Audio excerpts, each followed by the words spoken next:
Ano ba ang Pasko? Ano mo po mailalarawan ang Paskong Pinoy? Inilalarawan ko ang Paskong Pinoy sa pamamagitan ng isang pagdiriwang at pagbibigayan, pagsasalo-salo ng pamilya at pasasalamat sa lahat ng mga biyaya at gayon din sa pagsubok na nagsilbing aral upang maging matatag ang bawat isa. Salamat po.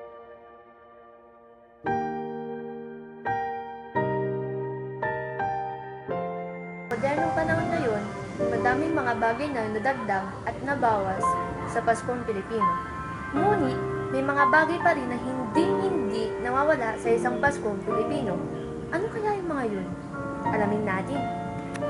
Sige, ang hindi nawawala sa Paskong Pilipino, siyempre, simbang gabi, iginaldo para sa mga inaanak, mga namamasko, siyempre, ibongbong, at higit sa lahat, siyempre, yung ating paggunita sa pagsilang ng ating Panginoon.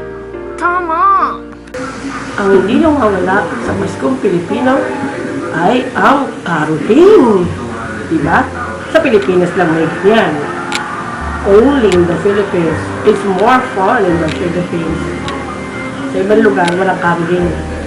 Sa Pilipinas, kahit balento ang lyrics, naiintindihan pa rin ng bahay, bibigyan pa rin ng mga caroling.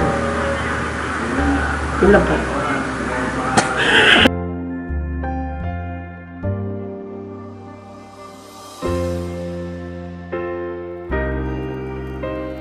Iba talaga ang Pilipino kahit na saan naroon ay buhay ang kultura at pilit na binubuhay ang mga magagandang kagawiang tradisyon. Sino ang magsasabi na naghihirap ang mga Pilipino sa Pilipinas?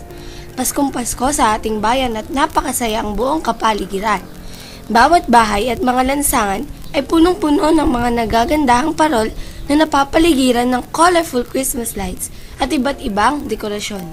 Walang tatalo sa Pilipinas sapagkat mula September ay sinisimulan ng ipagdiwang ang Pasko. Ang mga tindahan ay umaapaw sa dami ng mga iba't ibang klase ng laruan, mga damit, sapatos at mga panregalong pampasko.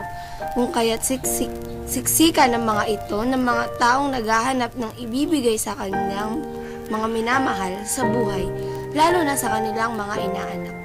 Lalong sumasaya ang buong kapaligiran sapagkat sunod-sunod ang mga kantahin at mga tugtuging pang Christmas, kaya't hindi mo